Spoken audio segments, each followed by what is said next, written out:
Hey y'all, Shayla from Making Lemonade from Lemons, and today I thought I would bring you guys along while I get my green beans canned, because I need to get them canned anyways.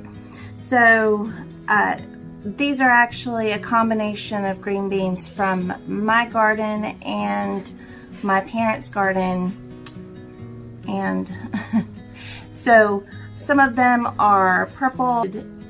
Actually, I think these are the Royal Burgundy bush beans, and the others that are purple TP beans. It's really hard to tell the difference between the two, to be honest. And then I have some red ones that are called red swan beans. They look kind of a pinkish purple when they get big like this. So, and then I have top crop green beans, which are mine, and then I can't remember, I think these are Blue Lake bush beans from my mom and dad. So, like I said, it's a variety of beans, and I'm just going to show you guys my process of how I go about canning beans. And I will definitely link the National Center for Home Food Preservation in the description, because anytime you do canning, you always want to consult that website or the Bald Book of Canning. But I'll show you how I prepare my beans, because not everybody does this. So this is just how I do it.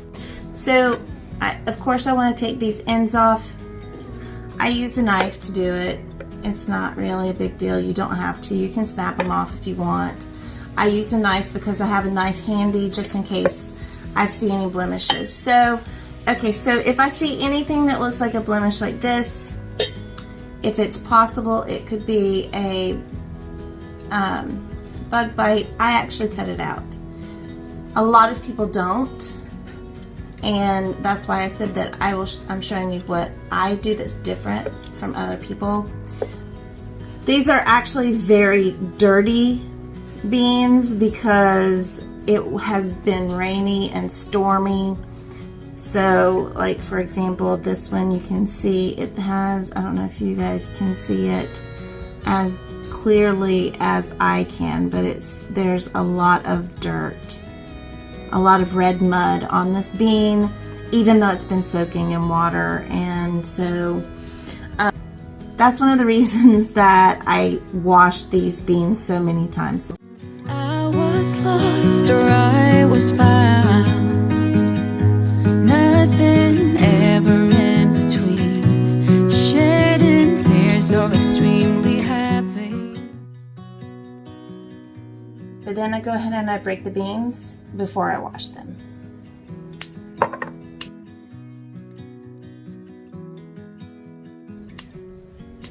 This used to be what chore my sister and I had whenever we were growing up. Bella loves green beans. Come, Bella. Bella, come. Come. That's a good girl. Yes, she's a good girl. Okay. Good girl. Okay. It's a couple of days later because I had some plumbing problems in my house that I had to deal with first. So I'm going to go ahead and we're going to get these beans washed up and get them in the canner. And I just wanted to say that the t-shirt that I was wearing in the video earlier is one that I got from Farm Life Outfitters. I will leave a link below just in case you guys wanted to go check them out.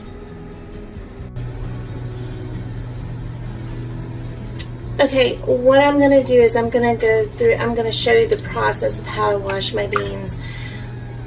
Everybody does it differently, but I just want to show you kind of what I'm looking for whenever I wash my beans, because I am looking for something very specific. So while I'm washing the beans, I do look at them to make sure that I didn't miss any bad spots, that kind of thing. But I kind of just run my hands through the water because that kind of helps to rub off any dirt that might be still on the beans. Alright, and then what I do is I take them out. Got no one to stick around. Once my heart was in pieces, I told myself that was what I needed. The more I felt drowning in doubt.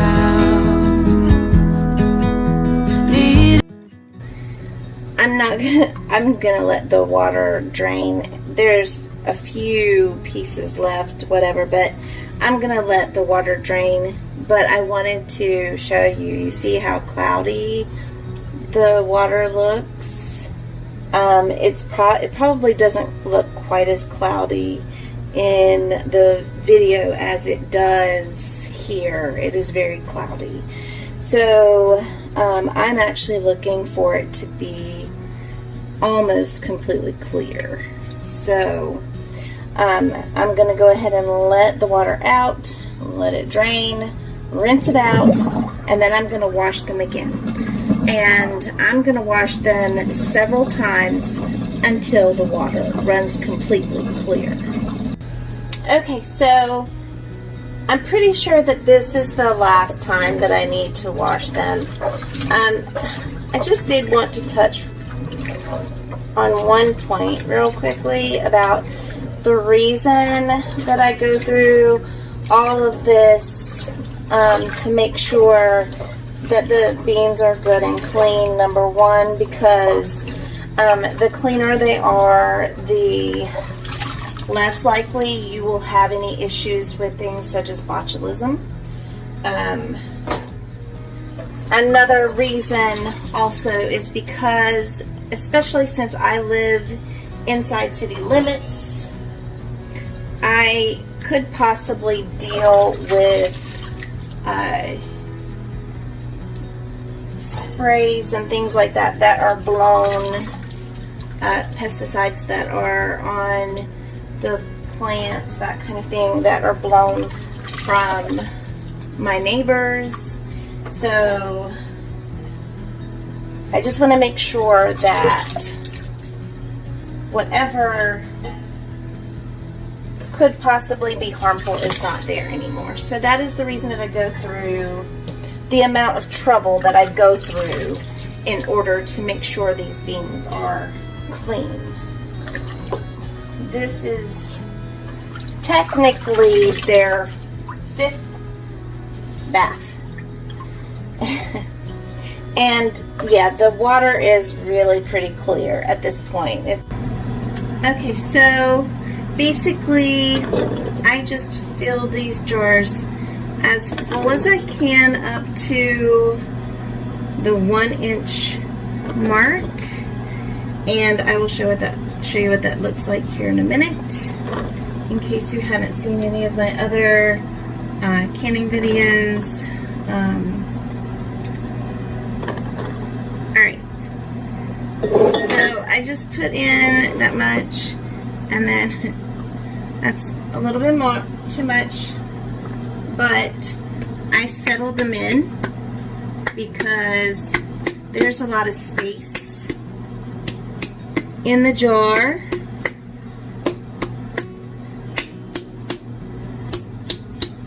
So if you kind of tap them around gently with your hand, it will actually give you a little bit of room. So you're gonna fill it up until it is about, if you see right there, you can see that there's some space. So if you fill it up to right there with beans, okay, and that will give you the 1-inch head space. So I will just go ahead and put that in like that, kind of get them down in the corners. Okay, so you see how pretty that is with the purple beans and the red beans in there? Sad to say that it does not stay that way. Whenever you cook them, the red beans and the purple beans just turn green. So don't expect to have pretty colorful beans if you have if you're canning them like this, because as soon as you cook them they turn green. Okay, so once I do this, and I'll fill up all the rest of the jars like that. So I'm going to put in a teaspoon of canning salt per quart jar. So you don't have to add any salt at all. Salt is optional. I like to have salt in mine whenever I can them. So then I'm just going to pour some distilled water over this. I don't need to heat it up or anything, boiling water or anything, because the jar is cold. So I'm going to pour some water until it gets up to here, and then I will debubble it.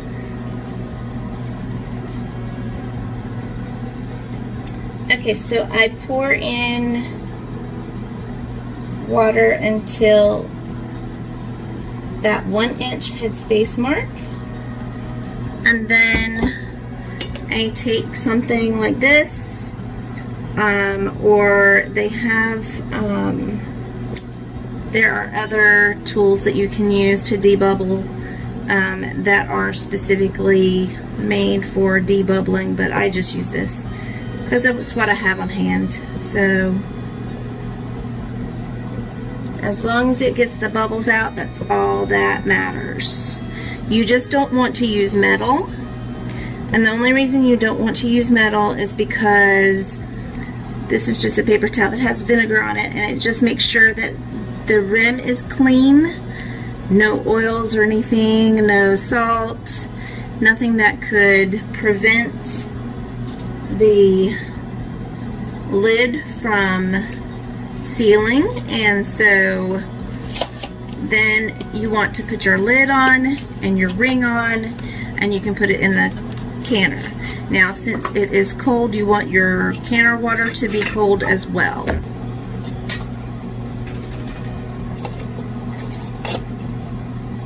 Alright, just fingertip tight. You don't want to ratchet down on it or anything, because it can cause this to buckle.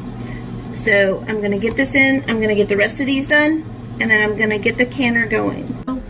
I just wanted to clarify also with the water, you want to make sure that you are using either distilled water or filtered water, like if you have a Berkey or an Alexa Pure, because if you don't, the chlorine that is in water, if you live inside city limits, can actually cause your foods to have an off taste after it's been canned for a while. So you can also use well water if you have good well water. So you just need to make sure that it doesn't have the fluoride and the chlorine in it. And so this is these are in the canner. I'm getting ready to put the top on, the lid on, and make sure it's sealed properly. Just make sure that you follow your canner and safety guidelines on the website, the National Center for Home Food Preservation, which will be linked below. And they're going to go for 25 minutes because they're quarts.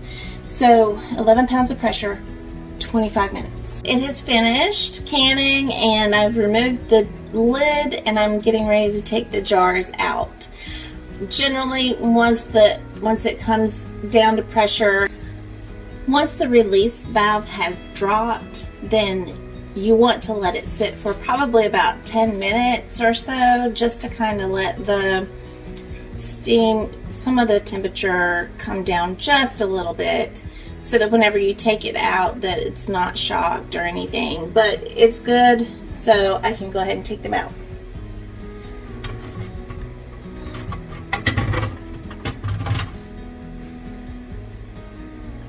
And that's what they look like. So they're very pretty.